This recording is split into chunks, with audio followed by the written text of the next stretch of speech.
Shalom dan selamat pagi jemaat yang dikasihi oleh Tuhan.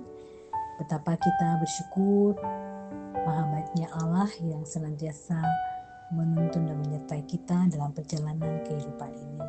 Hari ini tepatnya Sabtu 26 Juli 2025 kita akan bersama-sama kembali untuk mendengarkan firman Tuhan yang akan menjadi pedoman dalam perjalanan iman kita sebagai anak-anak Tuhan.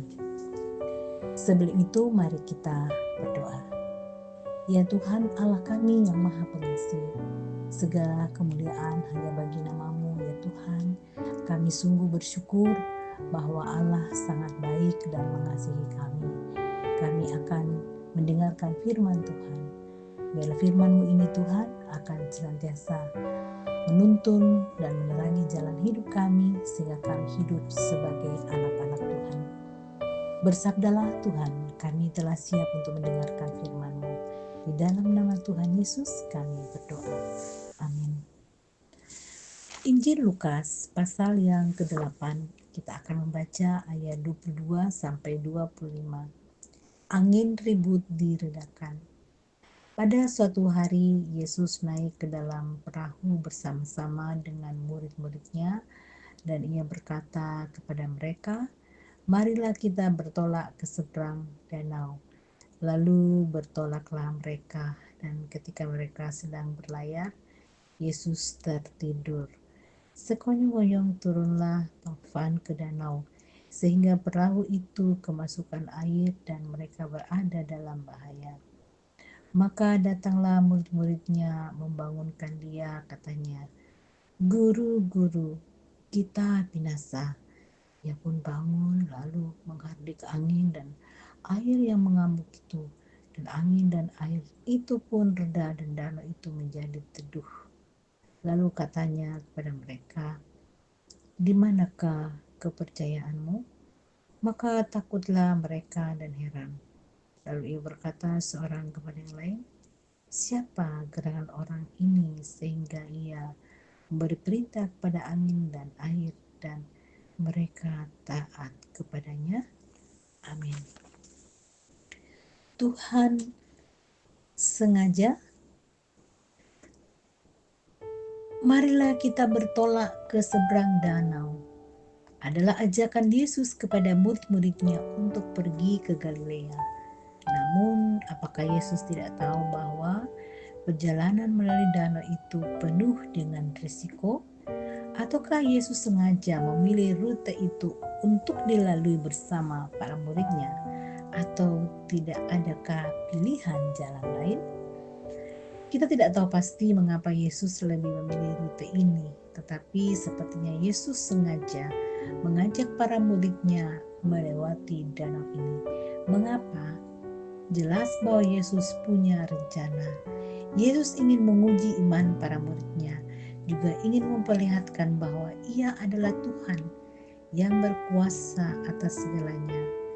Maksud ini tentu tidaklah dapat dipahami oleh para murid dengan baik, karena memang rencana Allah seringkali sulit dipahami. Peristiwa angin ribut setidaknya membawa para murid dalam pengalaman spiritual bersama Yesus. Mereka mengalami pertumbuhan iman melalui peristiwa ini, sekalipun itu dimulai dari rasa takut. Dalam artian, ketakutan para murid ialah rasa kagum dan hormat pada Tuhan, karena angin dan air pun taat pada perintah Yesus. Peristiwa ini juga membuat para murid datang mendekati Yesus secara sengaja, dan tindakan para murid ini ialah tindakan yang tepat. Mereka datang membawa rasa takut mereka kepada Yesus dengan harapan bahwa Yesus akan menolong mereka. Dalam hidup ini, kadangkala peristiwa menakutkan diizinkannya kita mengalami, karena Ia ingin supaya kita seperti para murid mendekat padanya, lalu berseru dalam harapan. Seperti yang dituliskan dalam Kidung Jemaat 30A, "Juru selamat tolonglah dan pandukan hidupku hingga aku sampailah di labuhan yang teduh." Ia Tuhan sumber pengharapan kita. Amin. Mari kita berdoa. Ya Tuhan, terima kasih, kami sungguh bersyukur karena apapun yang Tuhan izinkan kami hadapi, itu bagian dari ujian. Sejauh mana kami sungguh mendekat dan mempercayakan itu kepada Tuhan.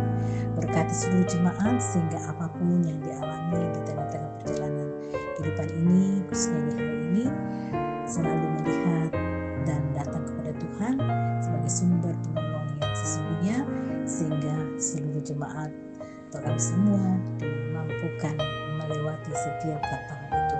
Berkati seluruh aktivitas jemaat hari ini ya Tuhan, semuanya berjalan dengan baik dan semua karena topangan dan penyertaan Tuhan. Terima kasih Tuhan, dan doa dan syukur kami dan sampaikan semuanya kepadamu hanya di dalam nama Tuhan kami Yesus Kristus. Amin. Selamat beraktivitas, jemaat yang dikasihi Tuhan. Tuhan senantiasa menyertai.